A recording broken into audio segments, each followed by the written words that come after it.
Hi, everybody. Ginzburg here, digital marketing expert, and I have a very exciting guest today. We have Milos Sochor. He's the managing director of Soft Ventures. How's it going today? It's going great. How are you? I am doing excellent, and I'm very excited that you're here and talking to our audiences about your experiences, your VC background, and yeah, I'd like to learn more about what you have done in the past and how you got into the VC space. Okay, so actually, the whole thing around money started with my career when I was in the United States. I spent 10 years there between 99 and 2009. And I actually worked in the banking industry, where I sort of moved from personal banking all the way to corporate banking. But I ended up in the end in risk management, where we were taking care of the bad loans. So I actually met a lot of businesses that have gone south.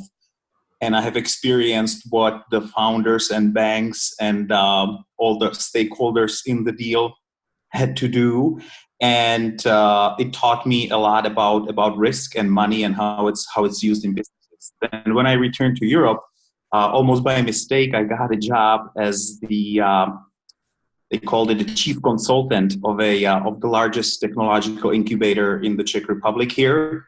And I grew it to the largest technological incubator. It wasn't the largest when I joined, but we had over 100 companies in there and was managing quite a bit of also office space.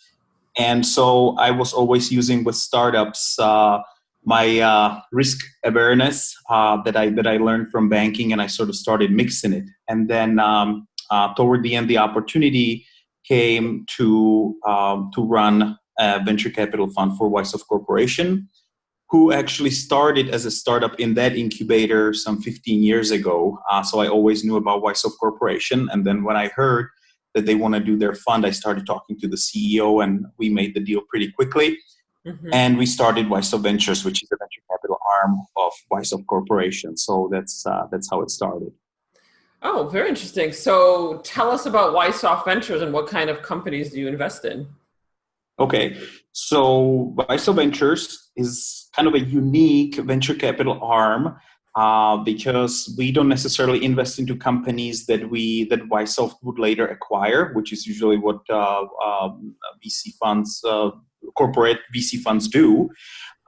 And also, we have opened up the fund to external investors because once we here in Czech Republic focused on investing into companies that combine hardware and software, which is what Soft Corporation does, and we think we're pretty good at it. We build a global company that has its core product that connects hardware and software, and it's sort of unique for a VC investor to go into hardware, especially here in Central Europe. We don't know any other VCs nearby that would be solely focused on hardware. So we had quite a strong pipeline and we couldn't finance it ourselves. So we opened it up to external investors, which is also not very usual for a corporate fund. Usually they all keep it in-house, but we have external partners in our fund as well. Oh, okay. That's very interesting. So you've been involved with Soft Ventures for a little bit. So tell us about a company that is part of your portfolio that maybe has an interesting mission or has interesting products or something that stands out for you. Okay. So Soft Corporation, the mother company, has been doing Internet of Things for the last 15 years. We are in the print management industry, and we actually build our own hardware to be able to operate multifunction printers with our software. So we have been doing IoT since the year 2000. And when we decided to invest into startups, we wanted to leverage this know-how that we have, sort of building a globally operating company out of an underdog market, Brno, Czech Republic, not the best starting line to build a global company. But we have, I would say, unique know-how of how to do it, and we decided, hey, let's invest into similar startups that combine hardware, software, and let's help them, reach the global markets. So probably the best performing company in our portfolio is called Savio, and what they do is indoor localization. They use special technology on using ultra wideband technology, and they have hardware, software. They sort of have an indoor GPS system. So it's used a lot by factories, by logistics centers, quite a bit in the automotive industry. Whenever you need to digitize anything indoor, you use their product. Basically, we say, and we are convinced that this is the fundamental technology for Industry 4.0, because you gain live data of what's going on inside your space indoor, and then you can work with the data and use other applications to maybe improve your processes or whatever you need to do with the data. But they provide you the fundamentals basically. Oh, that's an interesting company. Absolutely, yes. So is it the hardware or the software or both that they do? It's the combination, and they have been pretty successful because it's been now not even 3 years since the investment, and they're already selling in over 50 countries, which is, for companies from our part of the world, this is fast. It's quite a bit to achieve this with like a 20 people team.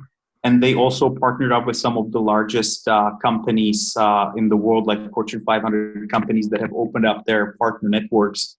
And they just recently did a big deal for a Volkswagen factory nearby here. And it was sort of a trial run, and Volkswagen may be installing this technology in many other plants that they have around Europe. They test like new processes before they implement them. So automotive has been very strong vertical, and the 50 countries, they created a partner network that they sell through. So you obviously have to train your partners, you have to deploy the hardware. There's quite a bit of work involved with hardware, especially if you need to logistically send it worldwide. It's a lot harder to deploy than like a software product, basically. So it's quite a big achievement for them to be operating in so many countries. Yeah, absolutely. Especially after just 3 years, it sounds like that's definitely the next step in the industry, is this kind of technology. So that's fantastic that they're doing so well after just 3 years and being in business. So thank you for sharing that. That's an interesting company to definitely have in your portfolio. What we actually do with our companies, we use similar strategy that Weissop has used. We always find the giant in the respective industry, because Weissop has grown through Konica Minolta, which is one of the largest producers of printers and printing services worldwide. And if you're a small company out of Central Europe, you just need to jump on the shoulder of a giant like that, tap into their sales network, provide your product, and obviously good support to these partners worldwide. And this helps you scale quite fast. And we use the same approach with our companies. We always look for the giant in their industry, jump on their shoulders, and go for the ride. Mm-hmm. Absolutely. That's a good strategy to implement, because you always need to kind of have a good partner with you, right, in order to grow. Absolutely. Absolutely. That's a good point.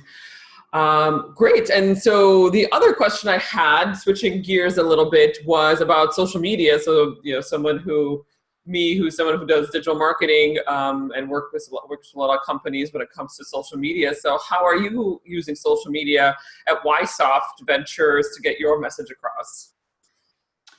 Weissop Ventures itself, I wouldn't say puts too much emphasis into social media. We are more under the umbrella of the whole corporation, which is run by our marketing department. Mm-hmm. We are heavy on our companies to be using social media, obviously quite a bit. The approach that we have in the B2B business is that you run your campaigns as proof points for the claims that you are making to your clients or to your partners. So you basically use a lot of case studies and show the world how your product is used. So we put a lot of emphasis on that, and obviously use different strategies for different social media, or we tell the companies to use that. Weissop Ventures itself, obviously some activities on LinkedIn and the usual stuff, but we work more with the companies and have them use the social media, because our pipeline being so unique in the hardware world, our pipeline is actually quite strong. We always have more good deals than we can finance. Mm-hmm. So we have the problem would probably be more on the fundraising side than on the pipeline side. There's quite a few I would say, good deals here in Centurio when it comes to hardware, especially in Brno. Okay. And how are your companies using social media? Just some examples if you have one or two. All the CEOs are very active on Twitter, very active on LinkedIn, and like I said, usually it's all proof points. It's always them showing, being in the field, being at different conferences. There's one company we have in the portfolio, Lumitrix. They create hardware, these projectors that do video mapping outdoor and indoor. And they have very catchy Facebook campaigns. They have, I think they have, like, when they do a video, they would have over 100,000 views, which again, for a small company, but it's very focused on their target audience. And I think they get like 30 legible requests on their website every day just from the social media campaign, which is more they can handle in their small team right now. So that would be a good example of them using social media quite strong. Oh, absolutely. And, yeah. Great. Before we wrap up, I have one last question. So you've, of course, have been involved with a lot of startups in the past. So for founders who might be listening to this video or listening to this podcast, what are some pieces of advice that you would offer startups who are looking for funding? We might have a different outlook on this here in Central Europe. Obviously, it's a little bit different from the United States. We have different way different valuations and way different way it works. I always say, having spent 10 years in the United States, I can honestly say that somebody who grew up in the United States starting selling lemonade in the neighborhood is always a better salesman than your typical Central European, but we are trying to change that here. So it would be sort of the overall approach on how you sell and present yourself. But I would say the number one thing that I have yet to see from a startup is when you come to an investor, they very rarely or almost never think about your business as the investor. They tell you about their product, about the problem they solve, how much money they need, but they don't give you the case because you are the investor. You give them money and you wanna make a return on it or profit on it. And I always miss the slide. This is how I'm gonna use your $1 million or $2, what I'm gonna do with it, and this is how much you will get in the end. Those calculations you'll sort of have to do yourself, and when you start doing them, that's when usually the deal sort of falls apart because it's something new for the company to consider. All they know is that they need their investment, but they don't think about the ways how to return it or how many times over they should return the investment. And I guess it is a lot about numbers. We want the founders and the companies to be able to explain the business through numbers. That's always the hardest part. They have flashy presentations. The product is pretty good, but once we start talking money, and they always tell you the product is done and ready for the market, and then you look at the P&L, and it will be the heaviest on the R&D side. So you wonder what they need to be developing if the product is ready. So they usually don't tell you something. So we like to basically dig into numbers. And my advice would be investors are number people. I mean, they work with numbers, they like them. So if you're talking to them, it has to make sense. It has to be it has to be a profitable investment for them. So also focus on the business of the investor because they're in it to obviously make money on the deal as well. So I would focus on that.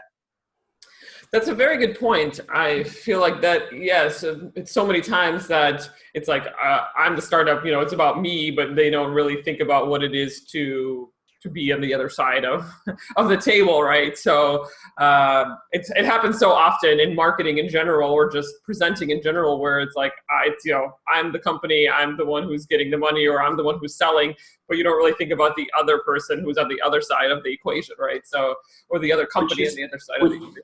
Which goes back to the B2B DNA that Ysoft and Yso Ventures has. We know, obviously, you have to understand the business that you're selling to, what their needs are, and how to make them money, save them time, or whatever they need to spend money on your product. So we always look at it this way. We are not very good with B2C. We don't know why people buy blue or red cars. How do they make that decision? But we understand businesses and their needs and how to sell them. So maybe we like to be viewed as such. And when these startups talk to us, they should look at us as a business. What is our business model, and target exactly that when they pitch to us. And I never see that. That's true. It is. I feel like that is pretty rare in general, whether it's in the United States or outside of the United States. In Central Europe, I feel like that is a pretty rare concept where they actually have a slide about like, well, what about the investor company? Like, what is it going to do to?